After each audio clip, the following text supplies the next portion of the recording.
Udhna police સ્ટેશનમાં તારીખ 19ના રોજ રાત્રે એક 3 છોકરીઓ પોતાના ઘરથી જતી રહી છે એ પ્રકારની મિસિંગની ફરિયાદ દાખલ થયેલી હતી.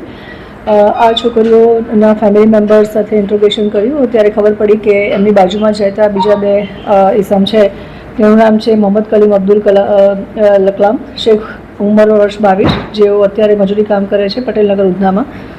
બીજાનું નામ છે મોહમ્મદ આવેશ અહમદ અતિક શેખ, ઉંમર 24 વર્ષ, મજૂરી કામ કરે છે પટેલનગર ઉધનામાં. મૂળ એ યુપીના રહેવાસી છે બંને. અને આ બંને છોકરીઓ સાથે પ્રેમ સંબંધ થતાં એ બંને છોકરીઓ અને આ બંને છોકરાઓ ઘરેથી રાત્રે નીકળી ગયેલા હતા. એની સાથે બીજી એક 13 વર્ષની જે બાળકી છે એ પોતાના ઘરમાં એને એવું લાગી આવ્યું હતું કે એના માતા પિતા એને બોલે છે અને ભણવા માટે અથવા તો એને જે બિહેવિયર છે એના માટે થઈને ઘરમાં જે માતા પિતા ટોકતા હોય છે એ લાગી આવતા આ બંને છોકરાઓ જે 2 છોકરીઓને લઈને જતા રહ્યા હતા એની સાથે આ 13 વર્ષની છોકરી પણ જતી રહી હતી. અમારા ટેકનિકલ સર્વેલન્સ રાત્રે જ અમે લોકોએ ફરિયાદ દાખલ કરી અને તપાસ ચાલુ કરી હતી. ડિસ્ટાફ અને ઝોન 2ની એલસીબી કામે જ લાગી ગયા હતા અને વિધિન અ શોર્ટ ટાઈમ અમને હ્યુમન ઇન્ટેલિજન્સ અને ટેકનિકલ સર્વેલન્સના આધારે ખબર પડી કે આ લોકો ઉધના રેલવે સ્ટેશનથી બેસી અને નાગપુર બાજુ ગયા છે અને નાગપુર ટ્રેનમાં બેસીને રવાના થયા છે.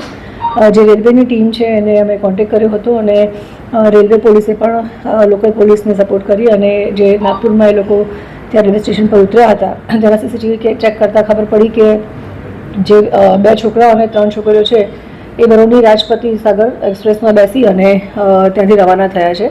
તો જે રેલવેનું પ્રોટેક્શન ફોર્સ છે એમની સાથે કોન્ટેક્ટમાં હતા લોકલ પોલીસ અને રેલવે પ્રોટેક્શન ફોર્સે જે ઇટારચી રેલવે સ્ટેશન છે એની રેલવે પ્રોટેક્શન ફોર્સને કોન્ટેક્ટ કરતા અને ફોટોગ્રાફ્સ શેર કર્યા હતા. તો એ 4 જણને 2 છોકરા અને 3 છોકરીઓને ઇટારચી ખાતેથી ત્યાં ટ્રેનમાંથી ઉતારી દીધા હતા અને લોકલ પોલીસની અમારી ટીમ પણ ત્યાં સુધીમાં ત્યાં પહોંચી ગઈ હતી અને 3 દીકરીઓ અને જે 2 આરોપી છે એને લઈ અને પોલીસ સ્ટેશન આજ પરત થયા છે અને દીકરીઓને પણ એમની માતાને હેન્ડઓવર કરી છે અને આગળની અમારી ઇન્વેસ્ટિગેશન્સ પણ ચાલુ છે અને જે 2 આરોપી છે જેમની નાની છોકરીઓને જે લઈને જતા રહ્યા હતા એ બંને આરોપીને પણ અમે અટક કર્યા છે.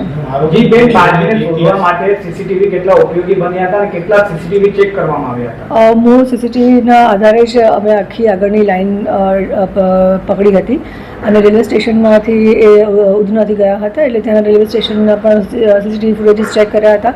પટેલનગરના જે એમનું ઘર છે તેની આસપાસના પણ સીસીટીવી ફૂટેજીસ ચેક કર્યા હતા જેમાં ખ્યાલ આવ્યો હતો કે આટલા લોકો ત્યાં સાથે મળીને ગયા છે અને ત્યાં આગળ ડાયરેક્શન ચેક કરતાં ખબર પડી કે રેલવે સ્ટેશન આવ્યા છે. ત્યાંથી ત્યાંના સીસીટીવીમાં જોતાં ખબર પડી કે એ લોકો ત્યાં આ રીતે ટ્રેનમાં બેઠા છે. ત્યાંથી જ્યારે એ લોકો નાગપુર ઉતર્યા ત્યારે ત્યાંના પણ રેલવે પોલીસનો કોન્ટેક્ટ કર્યો અને ત્યાંના પણ સીસીટીવી ચેક કરતાં જ આગળની અમને લાઈન મળી અને આગળ એ લોકો જે બરોની રાજપતિ સાગર એક્સપ્રેસમાં બેસીને આગળ જાય છે ત્યાં એ લોકોને અમે કેચ કર્યું. અત્યાર પૂરતું કોઈ ગુનો ઇતિહાસ અમારી સામે આવ્યો નથી. બંને આરોપીઓ વચ્ચે કોઈ સંબંધ છે? એ લોકો બંને બાજુમાં જ રહે છે અને મૂળ યુપીના છે અને લેબર વર્ક મજૂરી કામ માટે એ લોકો અહીંયા આવ્યા હતા.